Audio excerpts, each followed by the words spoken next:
Shalom, kembali lagi bersama saya Fradila Soli di channel YouTube saya.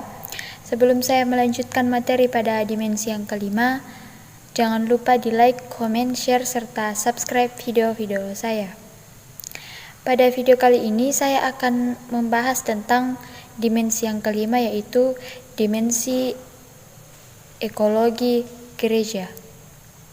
Istilah ekologi pertama kali dimunculkan oleh Ernest Haeckel, seorang murid Darwin pada tahun 1866, yang menunjuk pada keseluruhan organisme atau pola hubungan antara organisme dan lingkungannya.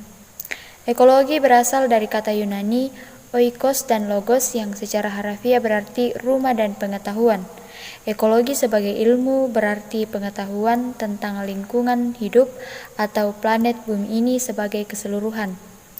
Bumi dianggap sebagai rumah tempat kediaman manusia dan seluruh makhluk dan benda fisik lainnya. Ekologi bukan semata-mata berurusan dengan pencemaran. Ia juga bukan semata-mata persoalan tentang kerusakan alam. Lingkungan hidup atau ekologi mengandung pengertian yang lebih luas, lebih mendalam, dan lebih filosofis menyangkut kehidupan dan interaksi yang terjalin di dalamnya. Singkatnya, ekologi berbicara tentang kehidupan dan jaringan kehidupan yang terdiri dari jaringan di dalam jaringan. Ekologi juga merupakan bagian penting yang dipercakapkan dalam artikel ini terkait krisis ekologi yang sedang terjadi. Gereja menjadi agen Allah dalam menyuarakan pembaruan relasi yang rusak menjadi harmonis. Gereja seharusnya mampu menerjemahkan keyakinan imannya melalui aksi pemeliharaan lingkungan, termasuk mengembangkan interpretasi teologis yang berkontribusi terhadap terjalinnya relasi manusia dengan alam. Ekoteologi menekankan bahwa Allah tidak hanya berpihak pada manusia, melainkan kepada seluruh ciptaan. Demikianlah manusia ditempatkan di bumi bukan untuk memanipulasi, menguasai, dan memerintah, melainkan untuk mengasihi dan bersahabat dengannya. Sehingga pembacaan teks dalam perspektif ekoteologi mampu memberikan gambaran yang seimbang dan utuh mengenai relasi manusia dan alam, serta menjadi refleksi manusia untuk menjamin terciptanya keutuhan ciptaan. Ekologi dan kehidupan semua makhluk ciptaan saling berhubungan satu sama lain. Berhadapan dengan kenyataan ini, gereja dan masyarakat dunia terus-menerus mengupayakan aksi dan gerakan bersama demi pelestarian lingkungan hidup.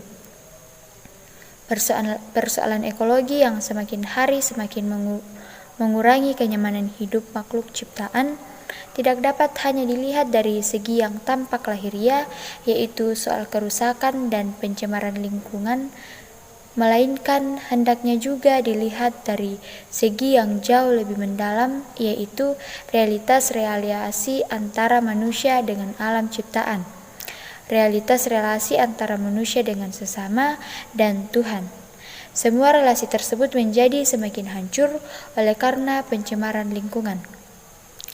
Manusia harus menghormati Sang Pencipta dengan menjaga kelestarian ciptaannya, dan dengan demikian keutuhan dan kelestarian ciptaan menjadi berkat bagi semua yang hidup. Dalam hal ini peran gereja sangat dibutuhkan. Gereja dapat menekankan kembali bahwa seluruh ciptaan ada dengan tujuan untuk memuliakan Tuhan, bukan untuk kepuasan diri sendiri. Alam membutuhkan kepedulian dari manusia, sehingga alam perlu untuk dirawat dan dilestarikan. Dalam artikel ini dapat disimpulkan bahwa krisis ekologi yang terjadi saat ini seharusnya menjadi perhatian dari gereja.